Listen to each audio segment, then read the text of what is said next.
Chapter 9. The Moral of the Story. I'm the one who should be mobbed by strangers wherever I go. Clouds.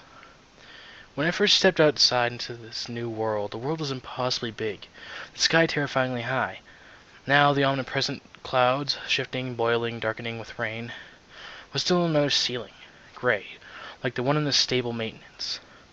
Only rarely, like on that first night, would small fissures open in the cloud cover, like gaping wounds that would heal slowly. The tantalizing glimpse of a bright, wondrous blue above, cheerful and serene, tempted and tortured those living in a gloom below. Little Pip, would ask, her own thoughts not far from my own, does the air seem strange to you outside? They so warm and bright, and yet the air is sickly. I feel so eager and yet so hesitant to be enwrapped by it. Like it's poisonous, I agreed. Calamity said nothing. I suppose that to him there was the air, and had always been like this. The strewn wreckage of Pegasus vehicles cast from the sky when the metropolis of Cloudsdale was obliterated in a single hoof stomp, stretched on for miles. Some of the sky chariots and wagons were marred further with the old skeletons of the poor ponies, who were struck dead or mortally wounded by the megaspell, but whose bodies were not wiped from existence entirely. The mountains rose up to either side of the valley, sickly grass forested with blackened trees. New plants grew around them, feeding on their corpses. Up and ahead was the worn and faded image of a giant sparkled cola bottle. The stylized carrot immediately identifying the drink, even though the words on the sign had faded too severely to read. A badly faded yellow pony with a pink mane was holding it aloft in a nearly orgasmic glee. According to Calamity, these giant signs, called billboards, had once littered every major sky route between Cloudsdale and other cities, advertising goods and services from all over Equestria.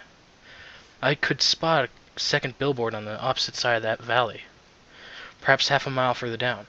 Even from this range, I thought I could recognize the familiar image of a heroic Pegasus, with rainbows exploding across the sky behind them as they swooped over the armies of wicked zebras, better wiped than striped. A large enclosed delivery wagon lay battered, bent and sunken partially into the ground. I spotted on its side what appeared to be a business logo, a pattern of 7 ascending circles, which struck me as strangely familiar. I didn't have to ponder it long, for as we drew closer, my Pip-Buck's auto-map christened it, Wreckage of Ditzy-Doo Deliveries. Now I remember where I had seen the pattern before, on the interior title page of the Wasteland Survival Guide. Calamity was looking at wreckage with familiar comprehension. Velvet looked between us, confused in why we had stopped to stare. What? This is where Ditzy-Doo fell, I said, feeling awe and intense sadness. This would have been her only grave marker had she not suffered a strange fate. Who? Ditzy-Doo, I repeated, lost in my thoughts. I was trying to imagine what it had been like. Velvet, who did not know the name, gave me a look indicating just how helpful she felt that answer was, and turned to Calamity. Yep. Velvet nickered and walked past, circling, I think that's supposed to be snickered, and walked past, circling around the back. Moments later, I heard her call out, Little Pip, would you please come look at this? Her voice had a tone of hope. I trotted around to find her, not at all like a little puppy at her own owner's call. Boxes and crates littered the ground around the back of Ditzy-Doo's deliveries wagon, and many more were toppled and crushed inside.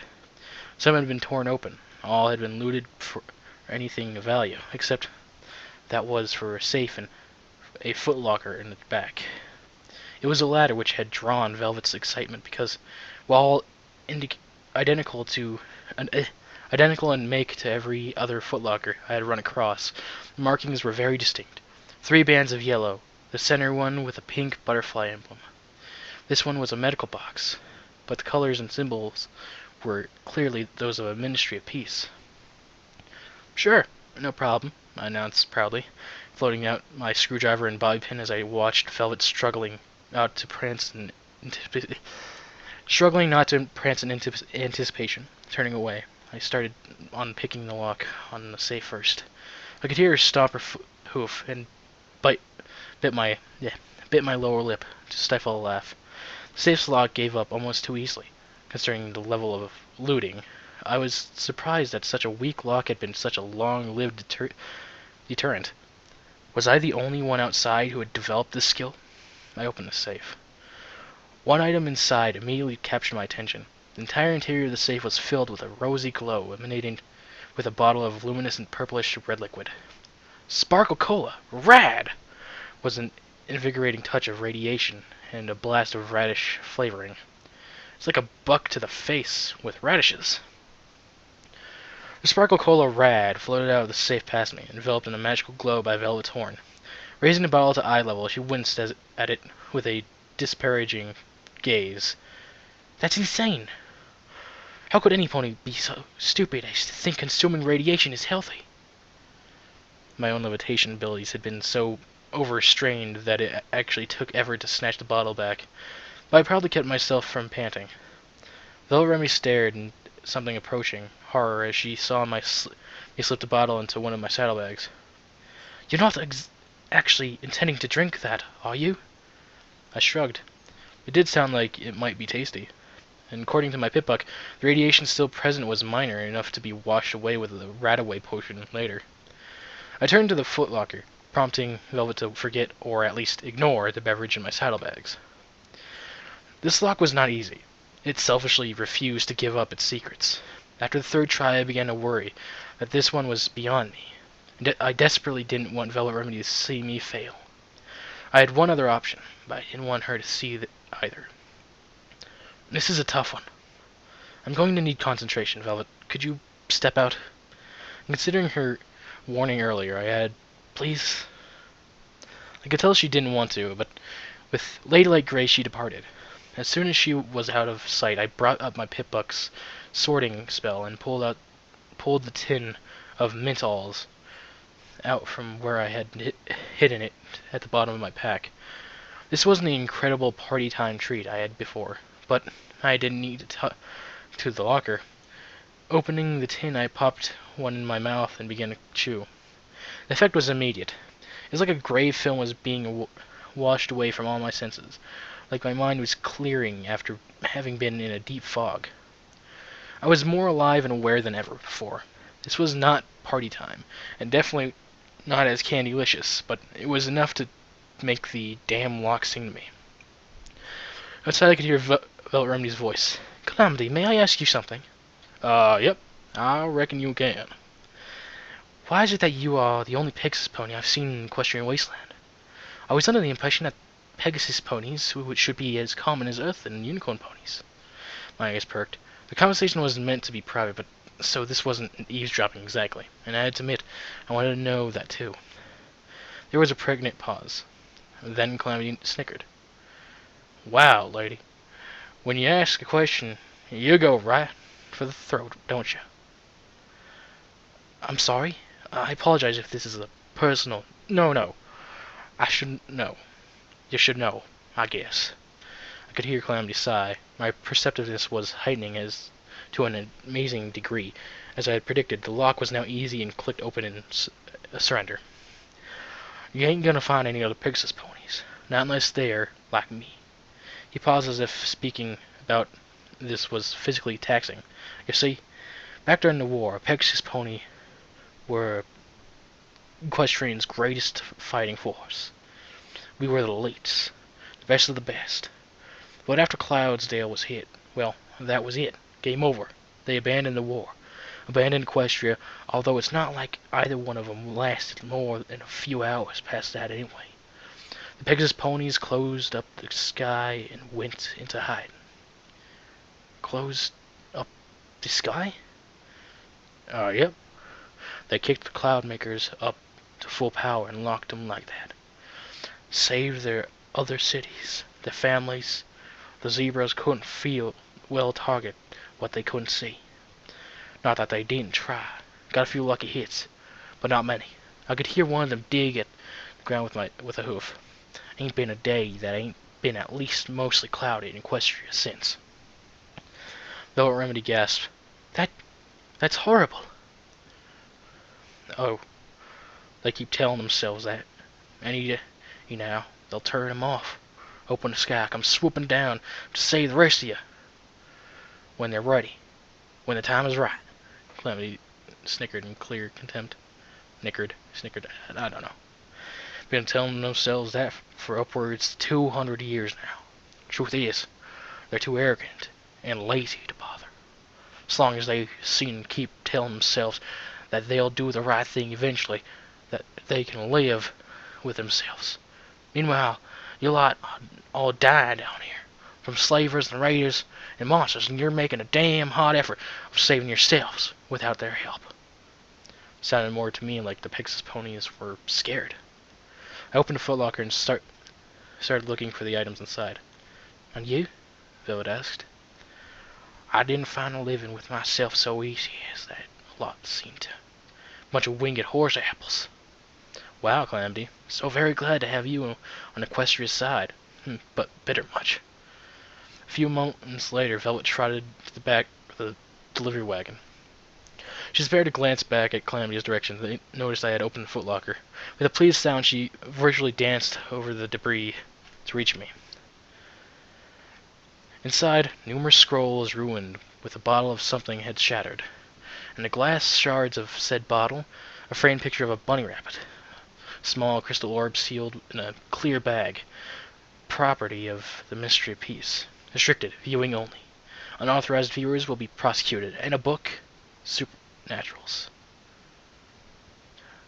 Oh, Velvet made a sound that I felt I could fairly describe as a squee. I watched her. The corners of her mouth twitched upwards as I realized that Velvet Remedy, the amazing unicorn of unparalleled beauty and musical grace, who had inspired at least 300 fans, was herself more than a bit of a fan filly. You know what this is? Velvet announced, floating the bag with the orb up for a closer inspection. It's a memory orb. Used to record events not only with sound, but moving pictures. Much better than a recorder or camera. Rare, too. Velvet collected the memory orb and the bunny photo. I was surprised when she left the book. Oh, I already have that one. But you should take it, little Pip. I know you'll find it useful.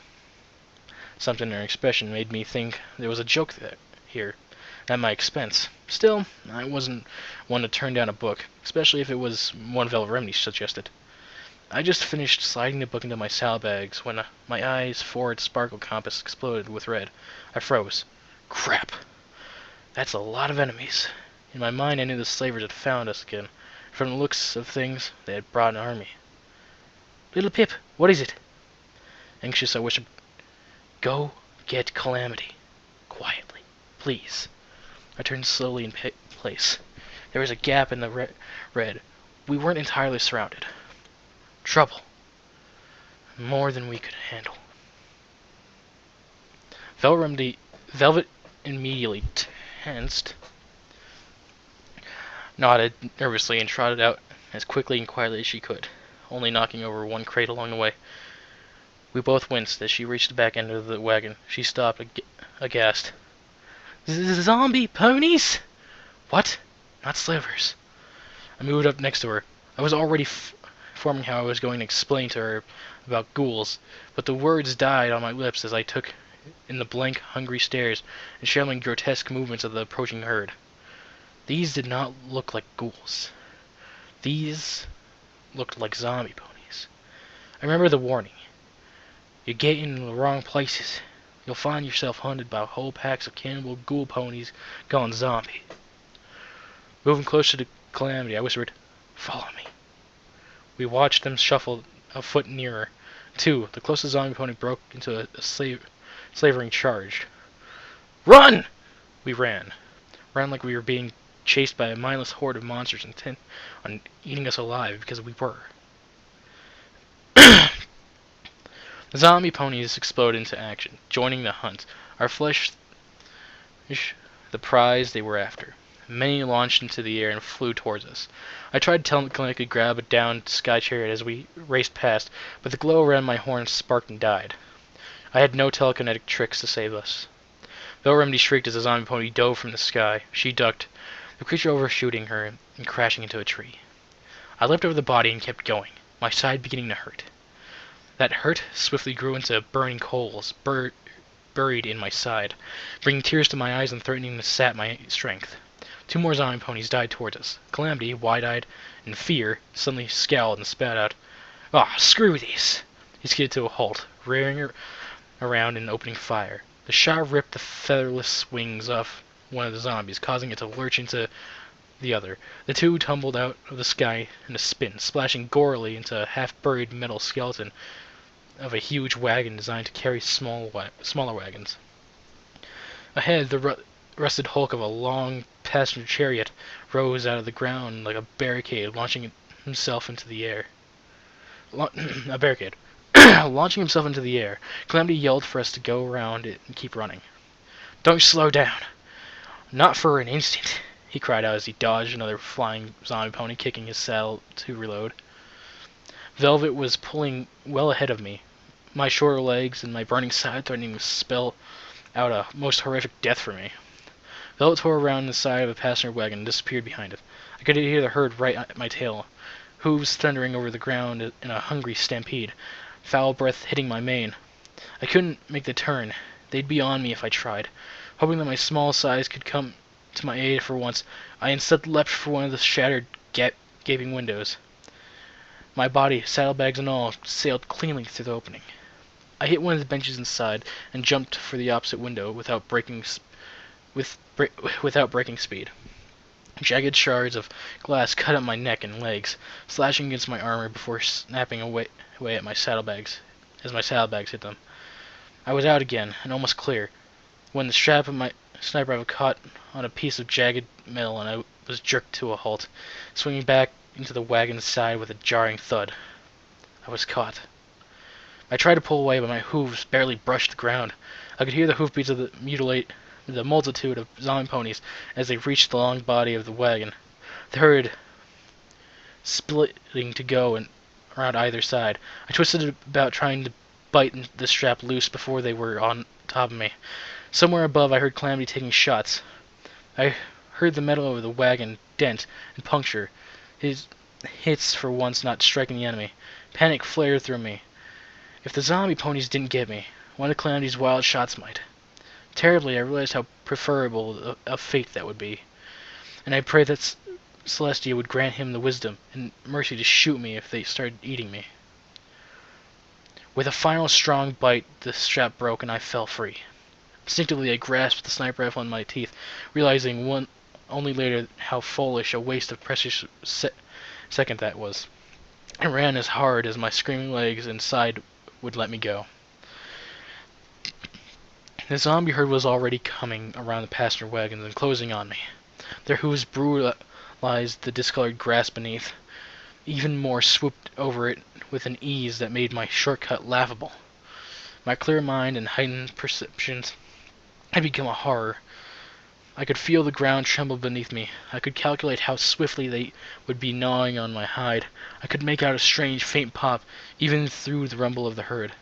I could feel myself lifted into the air as the wreckage of the passenger wagon was consumed in a flare of unleashed wild magic.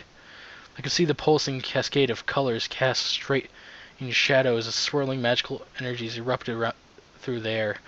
I could smell the fetid corpse stench of the zombies as they were blown apart, even as their body parts caught fire. I had the ground still running, the valley lurching about as I fought to keep from tumbling. Bits of zombie ponies splattered down about me like rain. Ahead of me, Velvet Remedy had stopped and was just staring, eyes fixed on a scene behind me as I preferred not to imagine. Most of the herd was killed in the blast, and many who were not had scattered, but not for long. Calamity swooped over me, crying out for a panting Velvet to turn back round and keep running. A cluster of odd sky vehicles, painted a mottled light blue and gray with tiny splashes of white, formed the only possible defensible position. Beyond that, the valley spread out into rolling rocky hills that offered no cover at all. We reached it as more zombie ponies overflew us, landing just yards away. Velrome lowered her horn, charging at them, and skewered one messily, unable to hold back an ew that I empathized with completely. I tried to grasp Little Macintosh telekinetically, but my magic just couldn't. Desperately, I looked around for something I could grasp in my mouth, a piece of sufficient spear-like debris would do. But what I found was infinitely better. At least I thought so. As Calamity shot the zombie pony moving towards me, I scrambled over to where the cargo of one of the vehicles had spilled. I had seen, in a small and cruel glimpses, the beautiful light blue sky above the clouds.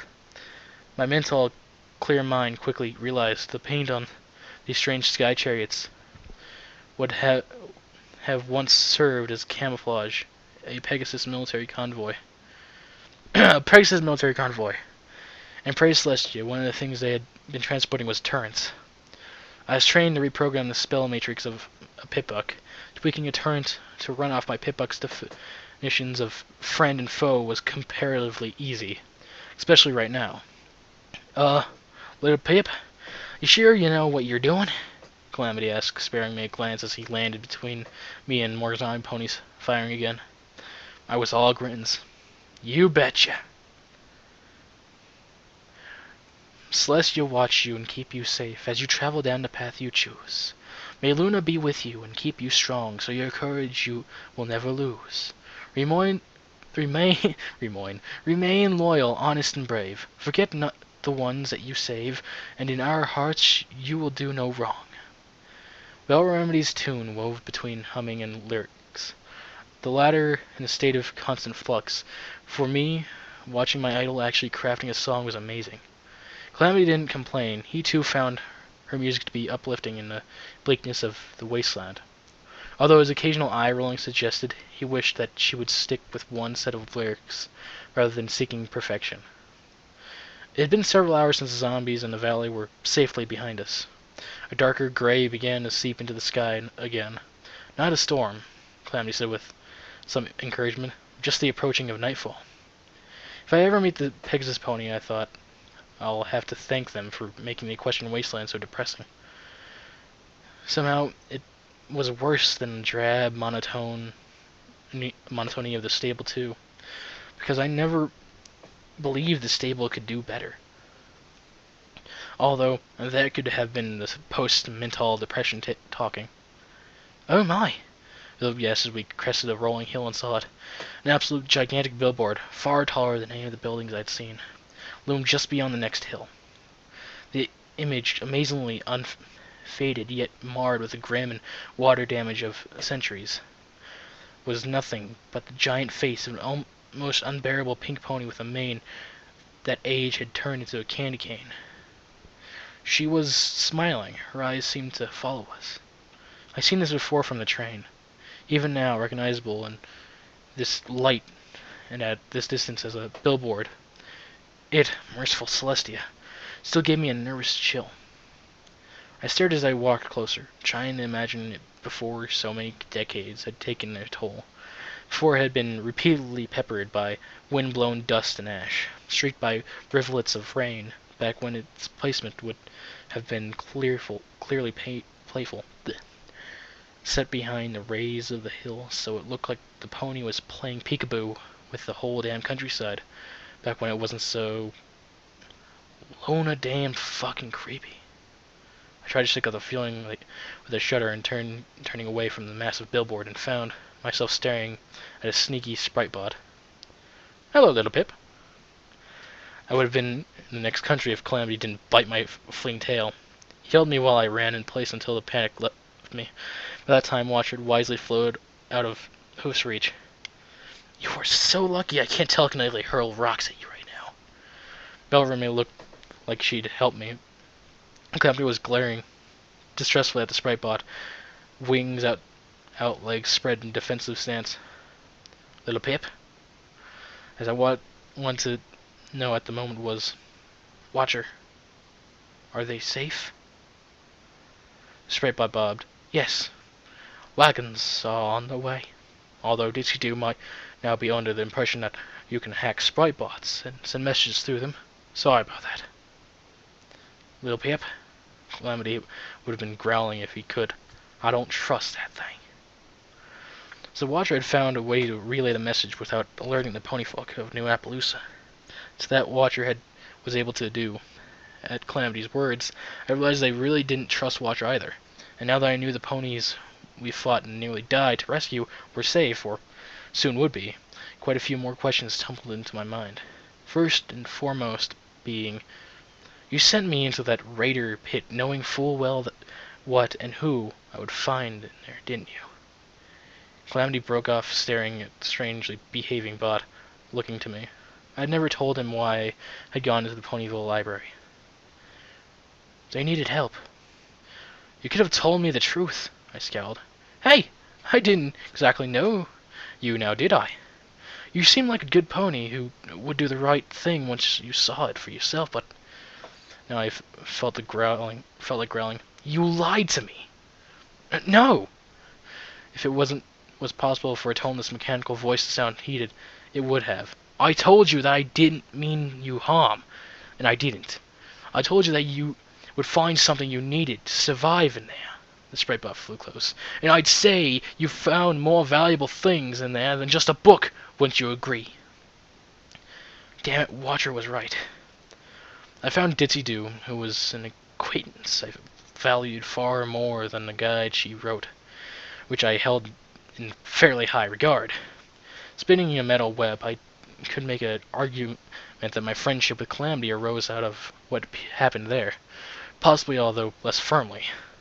A simulation with the New Appaloosans, and thus my ability to save many more ponies, include Velvet Remedy for certain definitions of saving, stemmed from what Watcher pulled. I still wanted to stuff a hoof through the damn bot's front plate, but I knew it wouldn't do any good. The Sprite Bot wasn't Watcher. Velvet Remedy spoke up. Little Pip, what's going on here? I told him everything. Whoops! Almost out of time. Watcher warned as I finished up on my tail. Watcher only rarely commenting. Calamity was still giving the floating bot nasty looks. I organized the questions in my head, prioritizing. Watcher, you seem to know a lot about things. Well, yeah. What were the ministries? I had seen enough references of ministries scattered in artifacts of the past that I suspected such information would be helpful for context. I didn't realize that I had just asked what was arguably the most important question of my life. It was, at least, Celestia Tier. Watcher was silent for a while, long enough that I thought our strange Sado companion might have winked away again. Watcher's word came slowly, deliberately. Remember when I told you that you should search for your virtue? And I told you about the greatest heroes of Equestria? I nodded. You mentioned them, yes? Well, Watcher's word came slowly as they were painful. The massacre of Little Horn broke Princess Celestia's heart. After that, nearly midway through the war, Princess Celestia decided she wasn't the right pony to lead Equestria anymore. So she stepped down, abdicated her position to assist the Princess Luna. I listened in awe. I never heard the goddesses spoken about in this way before. The war had been devastating, both abroad and at home. Equestria was in severe distress, suffering from troubles within as well as from the enemy armies. You can't imagine what it was like back then. Those heroes I told you about. They were 6 amazing ponies with true hearts and victorious souls. Virtuous souls, whose friendship held the power to change the world. Princess Celestia had always been like that, like a mother to them. She saw them, on one in particular, as her children. She loved them and wanted to protect them. So Princess Celestia shielded them from the worst of the war, finding quests for them that kept them mostly out of harm's reach, or at least away from the battlefields, sending them on diplomatic missions to the Griffins and the Buffaloes, things like that. Princess Luna met with them for the first time in much different circumstances. Princess Luna respected them and saw them as her equals, and I rarely think her as her saviors. And so when Princess Luna ascended to rule Equestria and fight the war, she called Equestria's most valuable heroes to serve as her personal advisors. She called for the creation of new offices of government, one under each of them, whose job would be to take their advice and find ways to implement it. And those were the ministries? Yes. I looked around at the bleak, ruined wasteland that had once been the beautiful nation of Equestria. Doesn't look like that went well. Silence. Then Watcher spoke again. Have you ever heard the old saying, the portal to hell is open with the incantation of good intentions? If there was a moral to their story, I guess that would be it. As night closed in, we approached a farm that seemed largely intact. No animals in the fields, but smoke curled up from the smokestack, and there was a welcoming glow in several of the windows, as welcome as light seeping through the cracks around the silo doors. I was just the three of us again, Watcher having vanished with a pop, replaced by tiny patriotic music and an oblivious sprite bot. Calamity had kept a wary eye on the bot until it had wandered out of sight. A raven fluttered down, perching on the first of what looked like a row of 3 planks sticking out of the ground near the edge of the barren pasture. The last plank was smaller and crooked. The last fellows standing of a fence, I presumed. Quickly but carefully we trotted down the rocky hills and through the stone-strewn fields to reach the house. We needed a place to sleep and food to eat, and, if possible, medical supplies. The house seemed like it was sent from Celestia herself, assuming the ponies inside didn't shoot us for trespassing. Hanging hope on the hospitality of strangers was unwise in the Equestrian wasteland. A creaky windmill with 2/3 of its blades missing squeaked rustily as we passed. Maybe this isn't such a good idea, I began. Just because there was no awful graffiti did not mean that this place wasn't full of raiders. Bill Remedy marched past me. Really, little Pip? You shouldn't sound so jaded. She was raising a hoof to knock when the door swung open, bathing us in warm light. Velvet blinked as the empty space in front of her, then looked down to see the filly in the doorway. She was pink. Garishly pink. It was oddly like looking at the face of a giant billboard, only much, much, much smaller and younger. And a very imperfect match. It was hard to tell in the light, but she seemed wrong somehow.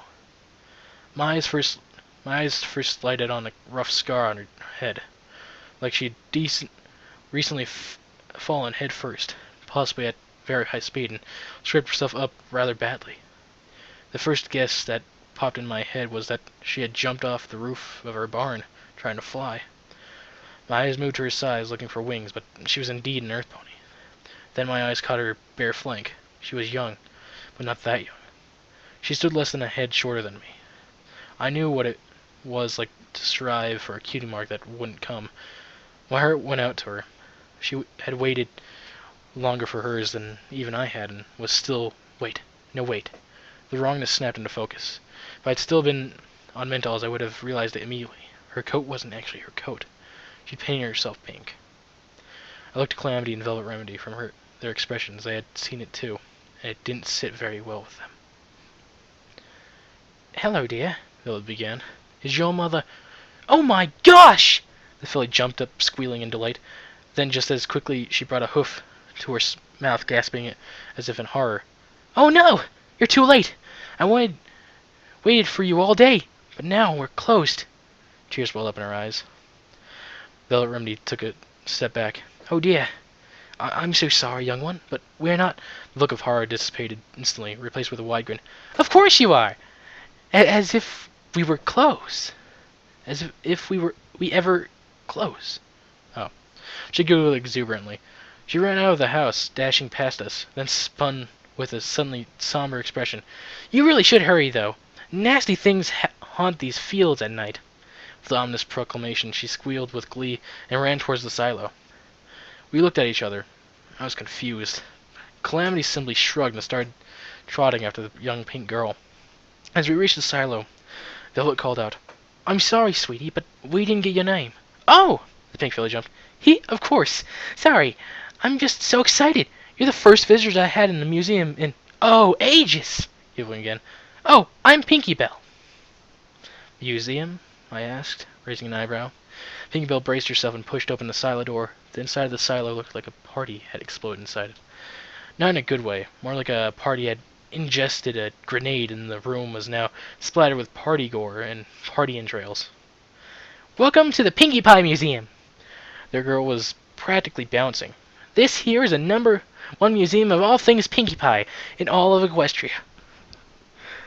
Calamity was shaking his head, but there was a relieved smile on his face. Velvet Remedy gave a smirk and he rolled his eyes. Calamity gave Calamity a smirk and he rolled his eyes in return. This was weird, no doubt about it, but no slaver, no raiders, no horrible monsters. A descent into a slightly bizarre was almost a welcome change. Pinky Bell didn't let up, didn't even stop to breathe. And what do you know? You're just in time for the tour. Now where's our tour guide? She better not be sleeping again. Oh wait, it's me! The museum was a single huge room. There wasn't much to tour, but Pinky Bell made a point to stop and show off one item after another. Most of them adorned with saggy balloons or vomited all over with confetti. And they danced and danced all day and all night. And best of all, this is the very silo where Pinkie Pie, as a young filly, invented the first party ever and got her cutie mark. Velvet leaned close to me, murmuring, I'm fairly certain that parties have existed for more than 250 years. But Pinky Bell was clearly on a roll and not about to stop for questions. During the first year of the war, Pinkie Pie traveled all over throwing parties for the equestrian troops about to head into battle, bringing them a taste of their homeland, and more importantly, bringing them cheer and putting smiles on their faces. Pinky Bell waved her arms at several easels with framed photos of Pinkie Pie dressed in frills and fishnets, dancing on stage in front of nearly 1,000 ponies. That is, when she wasn't on super secret missions for Princess Celestia. So, looks a lot smaller in person, I commented back to Velvet, thinking of how much less threatening the real pony seemed than the insane billboard just a few miles from this farm. Pinkie Pie's only regret was that she couldn't be everywhere helping all the troops all the time. Although, with Dash, she could come pretty close. So, of course... Calamity raised a hoof. Dash, her friend, or Dash the drug? Pinky Bell seemed not to notice. Prancing toward the familiar fortress, Pinky Bell rambled on, unstoppable. When Princess Luna offered to give Pinky a whole ministry of her very own to do whatever she wanted to do with it, she pounced on the chance, and the mystery of morale was born.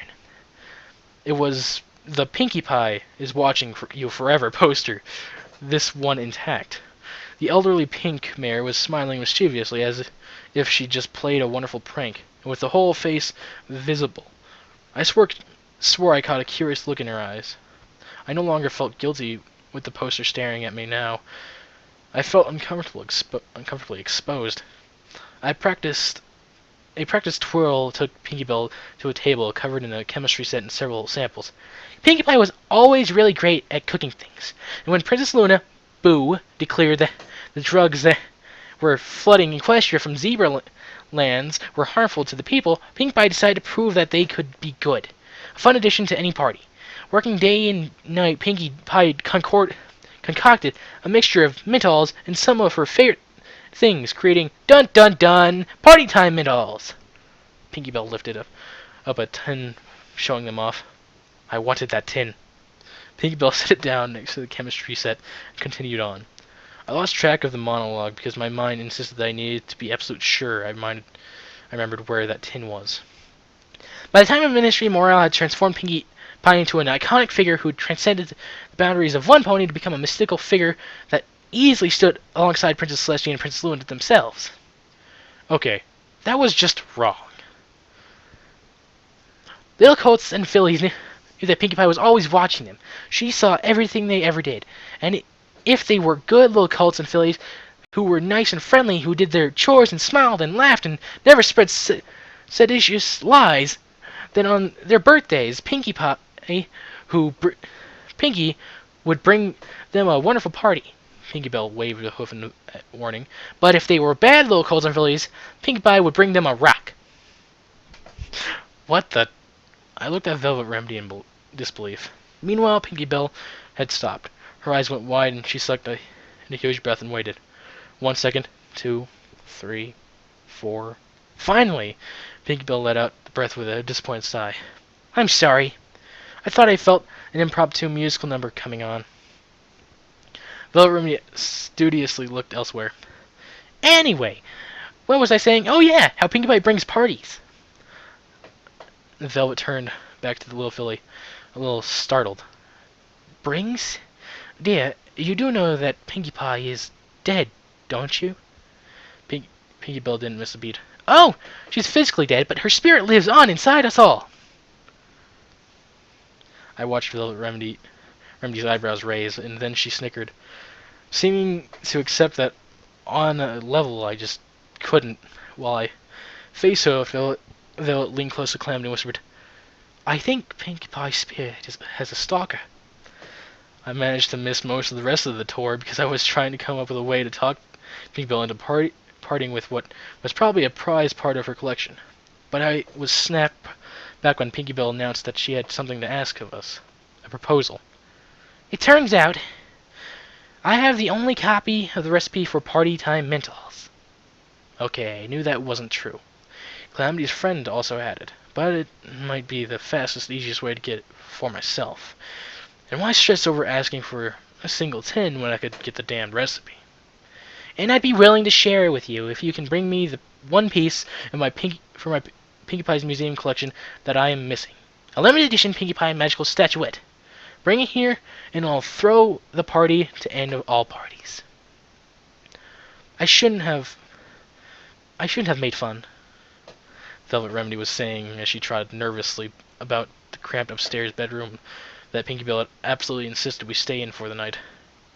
When Pinkie Bell explained that a few sets of very special magical figurines had been crafted of each of the Ministry mares, my mind had immediately gone to the orange pony statuette with the 3 apples on her flank. Finding another one like that, one specifically of Pinkie Pie, could be virtually impossible. On the other hoof, Pinkie Bell insisted that the statuettes would have survived even the apocalypse. And really, I found one after being outside of roughly, a week? Calamity sat on the bed, one ear to the wall as he watched Helmet tread. That poor filly. She's so terribly sad, Calamity whinnied. Sad? Were you listening to the same little pink-painted ball of dash that I was? Then, remembering his early confusion, he clarified, the drug? Velvet Remedy stopped. Oh yes, and that poor girl is not happy, not at all. She hung her head. She's full of pain. Something horrible must have happened to her. Looking at Velvet Remedy, I was once more struck by the scarlet and gold stripes in her silvery white mane. Again, finding them oddly reminiscent of the Ministry of Peace, pink and yellow. Only then I was thinking of it as the constituents or destiny. Now I wonder if it wasn't more like Pinkie Bell's painted on pink coat. Velvet caught my stare and seemed to fathom what I was thinking eerily quickly. It's not the same, she insisted quietly. Calamity was paying more attention to the wall, abruptly as he jumped to his hoofs. She's gone. And if you don't want something horrible to happen to us, I suggest we be leaving too. He moved to the door and pushed on the handle. It didn't budge. It was locked. Maybe she just trying to save us from the nasty things that haunt the fields at night? I offered, not really believing it. Velvet Remedy had pushed past me to try the door herself.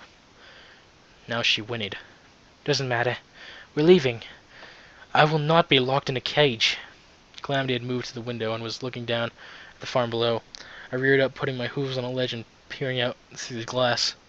For a moment, I saw nothing. Just the night. Then a crack of dimly pulsing colored light appeared as Pinky Bell pushed open the door of the barn, just enough to slide through, then pushed it shut behind her. Calamity waited, quiet and still, till the door of the farmhouse opened, casting a rectangular of light across the ground with a Pinky Bell shape cut out of it. But the moment the door closed, he turned and bucked at the window. The crash was terribly loud. Escape would have been treacherous, if not impossible, without a Pegasus pony to fly us down. We started across the farm, crouching low, keeping to the deeper shadows of the darkness. We were creeping alongside the barn when impulse overtook me, and I slipped inside. I later told Velvet Remedy and Calamity that I wasn't sure why I entered the barn, but the truth was, I had exactly 2 reasons. First, the recipe for party time mintalls had not been in a museum, and I had not spotted it in the house. It could have easily been hidden anywhere, in a book or under a rug, but I was guessing that Pinky Bell's obsession would not allow her to not put it on display, so I was hoping it was in the barn. Second, the oddly glowing, pulsing light reminded me uncomfortably of the way that pasture wagon exploded with after Calamity shot it. I'd asked Calamity about it later, and he had explained that some of the really big sky wagons, like the one which had been designed to carry dozens of ponies, used a magical field generated by a spark engine so that a single pony could pull dozens of ponies. Could pull it through the air, like spark batteries. Those engines of arcane science still hold serious magical energies. Calamity didn't understand it at the level, of course. He just knew that shooting the hole through the magic box in one of those vehicles unleashes one hell of a vortex. Such a vortex was brief and very violent. And the idea that Pinky Bell might have something akin to that in her barn, possibly a somehow stable or perpetual magical vortex, deeply worried me. What am I looking at? It was small, geometrically shaped, with surfaces that seemed to twist through each other. The whole thing was the size of a bushel of apples, and swirled with sickly, mesmerizing colors. I could feel it drawing me in. I was losing myself in it. It took physical efforts to pull myself away from the thing. Casting my gaze about, I found a safe. The rest of the barn was almost completely barren. I slipped over to it and began to apply the one trade I had which seemed truly unique.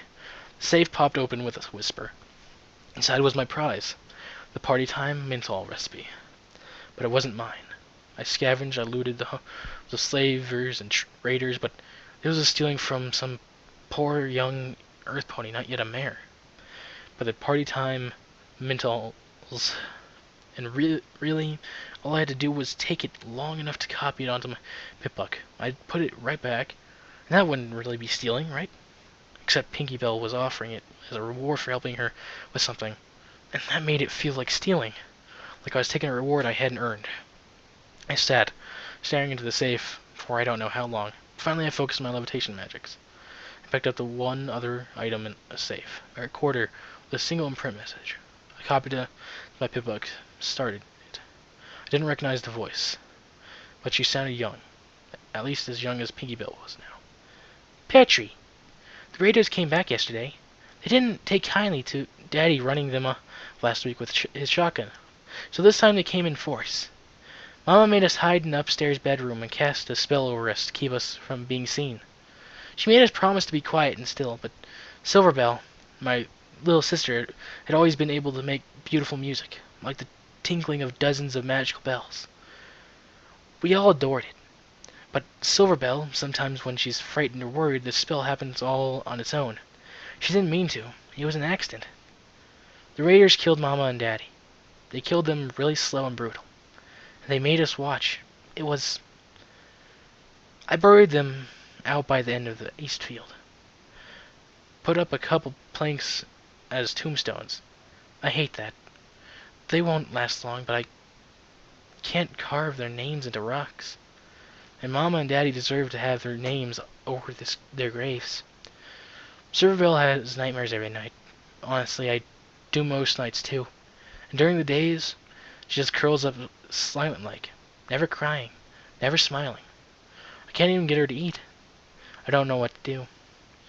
I'm going to try taking her to Tim Pony Tower. I've heard there's a buck up there who takes in orphans. It's a long walk, and so I'm headed up to gather provisions from the neighbors. If I'm not back when you get here, please load up the wagon. I know I can't ask you to come with us. You have your own folks to take care of. But I would really appreciate it. And you could hang around so I could say goodbye. You're the best buck friend I could have asked for. Love, Memory. I sat there stunned. Oh, sweet goddess Celestia. He shouldn't have listened to that. I turned with a start to see Pinky Bell. No, Silver Bell, staring right into my face. It's not yours. This close. Got a much better look at the scar. Horrible realization hit me like an ice water. Silver Bell was a unicorn. She cut off her own horn. I recoiled, backing into the open safe. You want it so much. Keep it.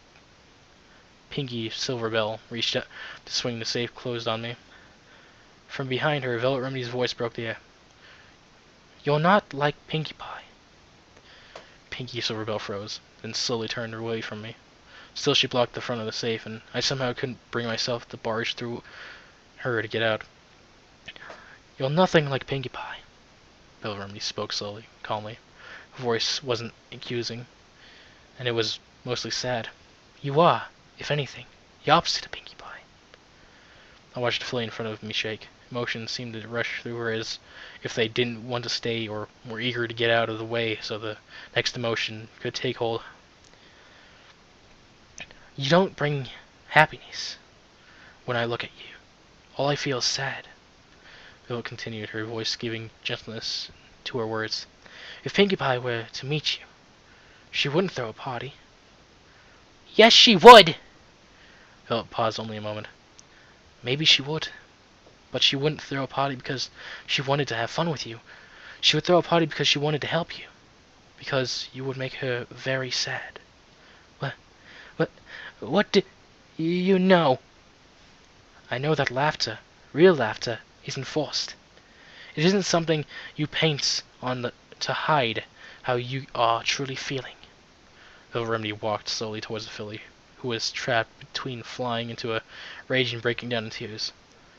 I know that you are very badly hurt inside, and it's not the sort of hurt that can be fixed with a party, or healing by my horn.